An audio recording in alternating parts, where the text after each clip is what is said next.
Welcome to Steps Forward with Ricky, a weekly walking podcast designed to help you take steps forward in your life and your day. Happy Monday. Monday morning, whatever day it is for you. I'm wearing a sweatshirt right now. You can't see me, and I'm so hot. Like, I'm already sweating, but I only have a bra underneath, so like it's not appropriate to take my sweatshirt off in front of my producer. So I'm going to be literally sweating as we talk and walk. But hopefully you're outside and you are getting fresh air and putting one foot in front of the other, because this is a walking podcast. If you are new here, love that you're here, glad that you're here, happy that you're here. Make sure that you're walking as you're listening to this. It's a new week, fresh start. Maybe you're listening to this on a Tuesday or Wednesday or Thursday or Friday. And if that is the case, it's still a new day. Every day is a new day. 11th episode. 11 episodes. Wow. I want to tell you a quick story about the number 11. This has nothing to do with the topic today, but it's a great story. You know, I love to tell you stories. So I started seeing the number 11. It was 2019. I started seeing the number everywhere, like literally everywhere. I would wake up in the morning and it was 11:11. The next time I would look at my clock or my phone, and then I would be paying someone and it was like $11.11. And then it was like 11, it would be like in the afternoon, it would be like 111, 1 in the afternoon. And it's just like I was seeing this number everywhere. And I didn't really know about what that meant. There are these things called angel numbers, 222, 444, 11, 11, 11. And some people believe in them, some people don't. I'm a pretty spiritual person, and I like to believe that we're always getting signs from the universe, from the people that we've lost. And it feels nice to be able to communicate with the world within me and around me through different signs, right? Maybe you're someone that believes in that too. And I kept seeing the number 11 or 1111 or 111, literally everywhere. And I started to learn about it. And what I had learned about it was that it was a symbol from usually somebody that's missing, that's like sending you a signal. And depending on what you're doing in the moment that you receive those numbers, it's like a message to you. Like either stop doing what you're doing, it's destructive, or keep doing what you're doing, or I'm here and I'm listening and I hear you and I see you. And this is how I'm communicating with you. So I really saw these numbers all the time. And it wasn't just like for a week or two. I'm not even joking. I saw it for every single day for a year, twice a day. And this really kept me sane, because I was going through a really rough time, and it made me feel like someone was there watching me, like my mom was guiding me. And although I didn't know what she was trying to say, I knew she was trying to say something. Sometimes it just feels good to feel like you're being guided, right? Even if you don't know where you're going, it's like you trust the process, you choose faith over fear, and you know that you can do this because somebody or something is pushing you in this direction, even if you don't have all the answers. So listen to this. You're going to love this. You might not believe in this stuff. It might be a little too woo for you, but if you're listening to this and you've been listening to my podcast for 11 episodes, you're probably a little crazy like me, and I'm sure you're going to fucking love this. So I've been to a few mediums. I've only actually been to two. And, some people are like, how is that even possible? How can someone talk to the dead? And I very much believe that people can. I really, really do. And I had gone to this medium, Lori Lipton. You may be familiar with her, may not be familiar with her. And I've gone to her once to her and then to somebody else. And then a really wonderful experience. I'll do an episode on it another day. But my cousin went to Lori Lipton, and she had her own experience. And this was last summer. Yeah, last summer. And I was still seeing the numbers all the time. Like even when life got better, I was still seeing them. It didn't stop. And when her session was ending, Lori said, hey, is there someone in your family that is seeing the number 11 a lot or 111 a lot? She was like, I don't know. Is her name like Nikki, or is it Ricky? I keep getting the name Ricky and I keep getting the number 11. And I keep getting this woman telling me that it's her sending Ricky a message. Like, it's going to be okay. I'm right there with you. And I don't know. It made me feel so just guided. And it was so crazy to hear it, right? Because I believed it. I already knew it. I kept seeing the numbers and I learned about the numbers and I learned about the meetings. But then it was like confirmed that my mom really is with me. And your person that is no longer with you is definitely still with you. So I just wanted to share that quick 5-minute and 34-second story. Not so quick. And maybe you can relate to that. And maybe you see these numbers all the time and you didn't know what they meant, but this is what that means. And obviously Google it and learn more about it. We don't have time for that. Anyways, let's continue our walk. I wanted to talk about a few different things today. I started writing a book in 2017, and it was really a book about my life, a book about the things that I've gone through and things that I've experienced and the loss of my mom and all these different things. And I thought that it would be a really great way to put my life experience in a book and share it with people in a really digestible way. And I hired a coach. I had a writing coach. I had an editor. This is 2017. And I worked with her for about 6 months. And then, I don't know, it just sort of like fell off. You know, when you start something and then you don't finish it? Well, that's kind of what happened. And I kind of put it to the side. I was like, you know what? Maybe I'm not ready to write a book. And, I didn't feel that like motivation to want to actually physically write the book.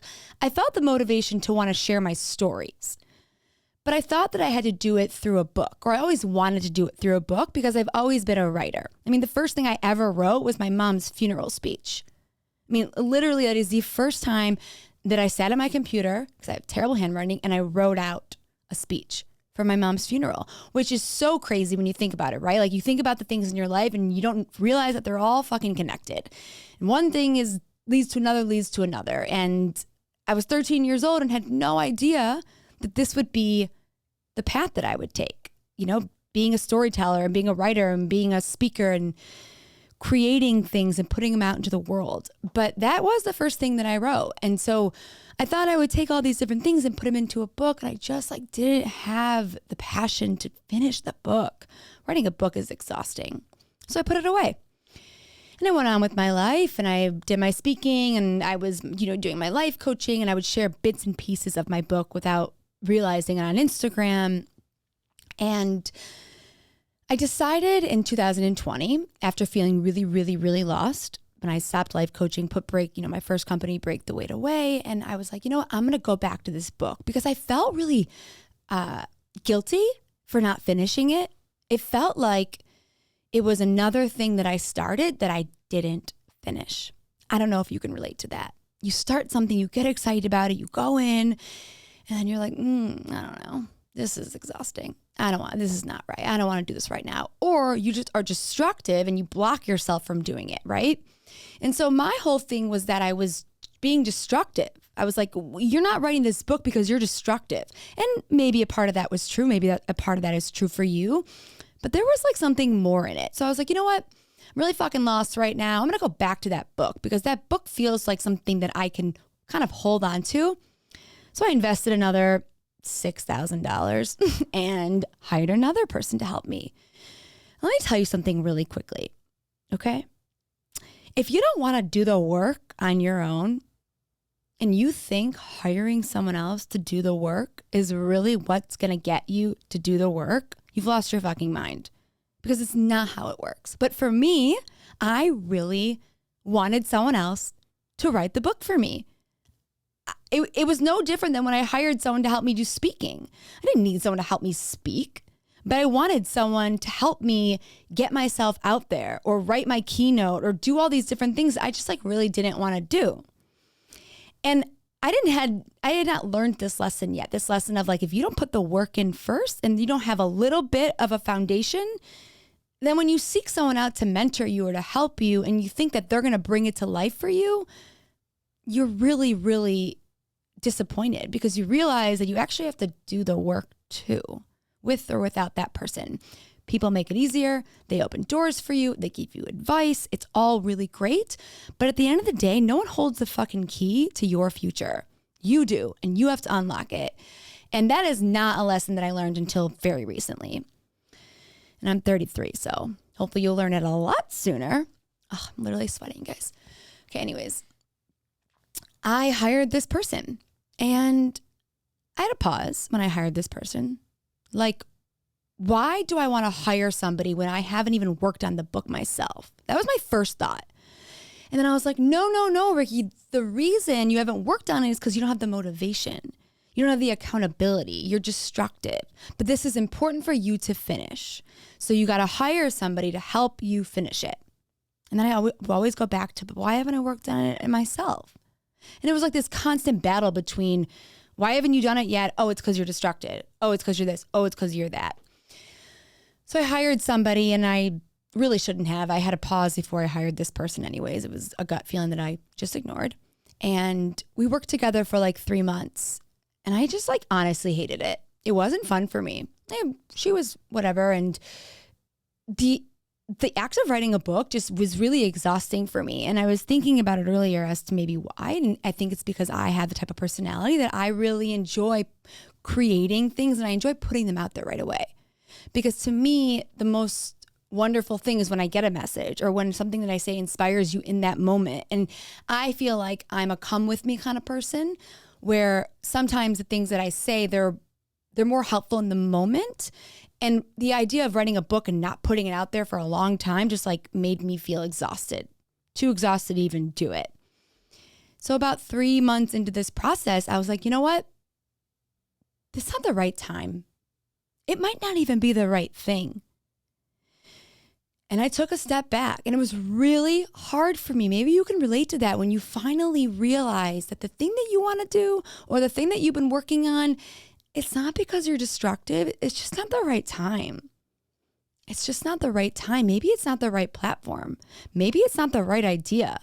Maybe it's just not right. And because I've always identified myself as a writer, and because I had this whole stories, let's go back to the stories we tell ourselves, that I was a writer, and it made sense because I wrote my mom's funeral speech, and this was how it was going to all come together, that I had to do it through a book. This was the only way that I could share my stories. And then I realized it wasn't. But I didn't realize that right away. I had to take a step back to take a step forward. So I stopped. I really stopped. I was like, you know what? Fuck. I'm done with the book.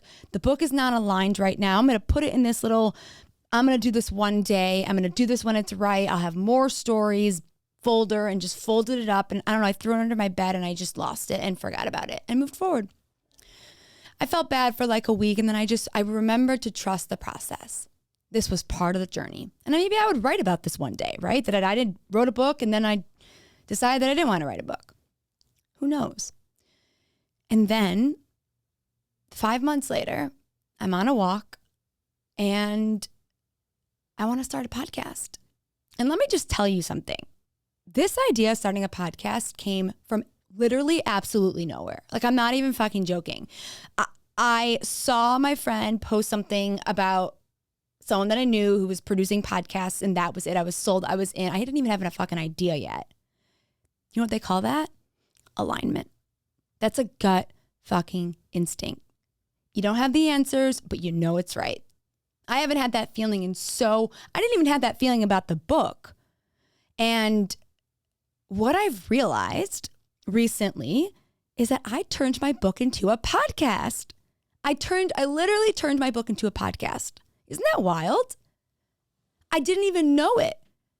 And it's such a good reminder that sometimes we think we have to do it this way, or it has to be during this time, or this idea has to work, and we don't give it room for flexibility. Maybe I wasn't supposed to write a book because this was a better platform for me. Because using my voice is 20 times stronger than using just my words on paper. Maybe this was the way that I could share with you. because I could do it in real time and you could come with me on the journey. And let's be fucking serious. If I wrote a book, how many chapters would be missing? Because how many things would be happening between now and then?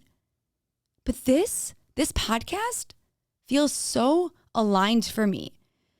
And it is just a reminder for you, for me, that sometimes we have ideas and it's not the right time.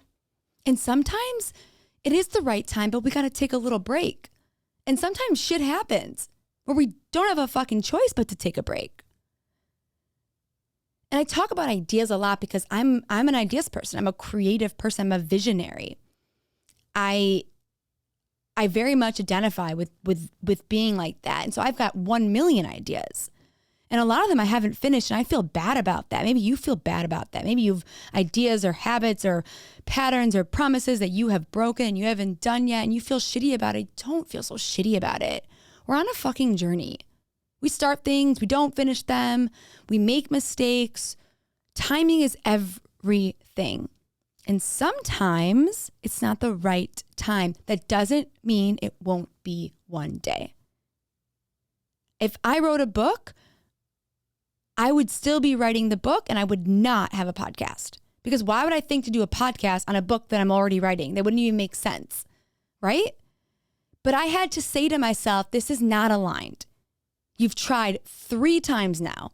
It's not aligned. But the second I had an idea about a podcast, I hired a producer and didn't even have a name for my podcast yet.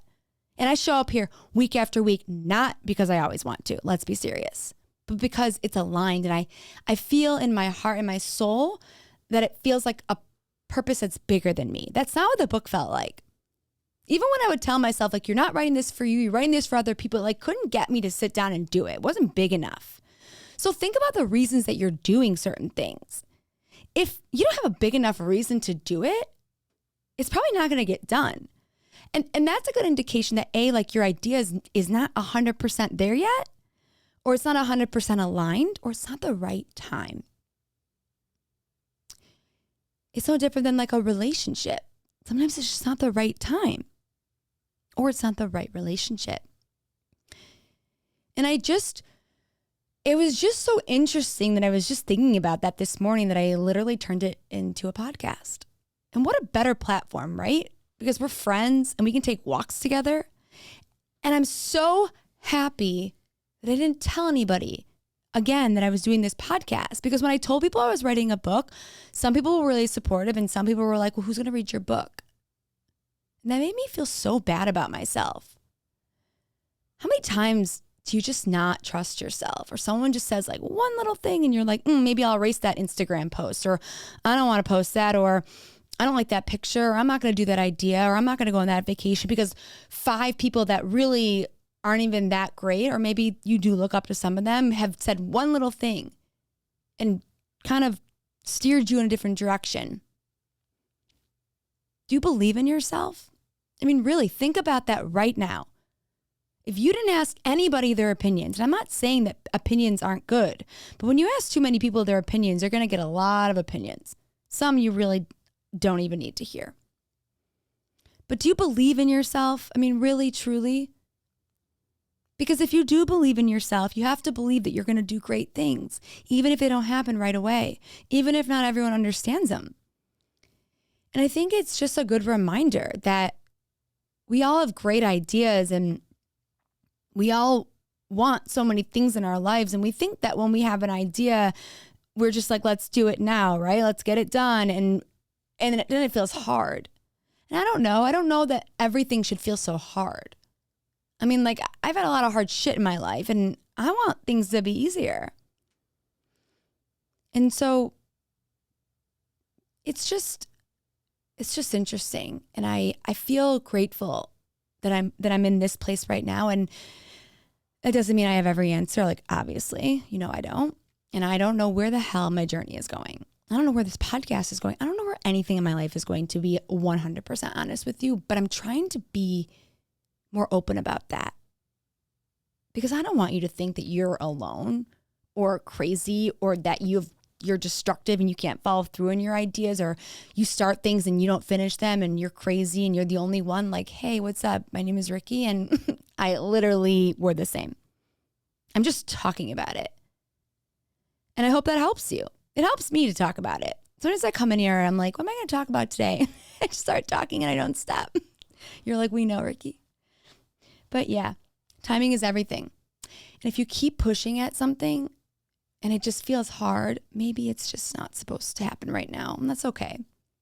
And if you think someone else is going to make it happen for you and you can't even, because you won't even do it yourself, like you got to put the work in.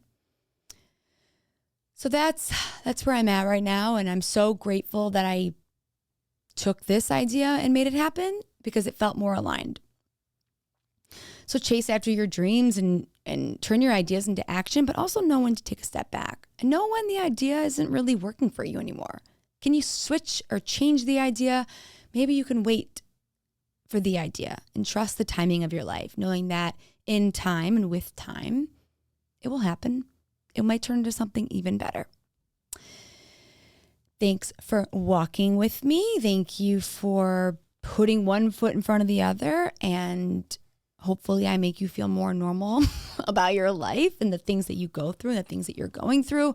And I also just wanted to say that there are things that I'm going through right now personally I haven't talked about in the podcast yet. I'm sure that I will one day, but I want you to know that even when I give advice or even when I share things with you, I'm still dealing with certain things in my life, and you don't have to have it all figured out to take steps forward. It's basically what I'm saying is you can still do all the things you want to do and become the person that you want to become, even if you don't have it all figured out yet. You figure it out as you go. I'm figuring it out with you. So let's keep putting one foot in front of the other. Let's get our steps in. Let's drink water. Let's treat ourselves nicely, and let's keep taking steps forward. Hope you had a great walk. I hope you have a great rest of your day, rest of your week. If you don't, every day is a new day. I'm here for you. Reach out. Leave me a review. It helps the podcast grow. DM me if you related it to this episode. And I will see you next Monday. Have a great day.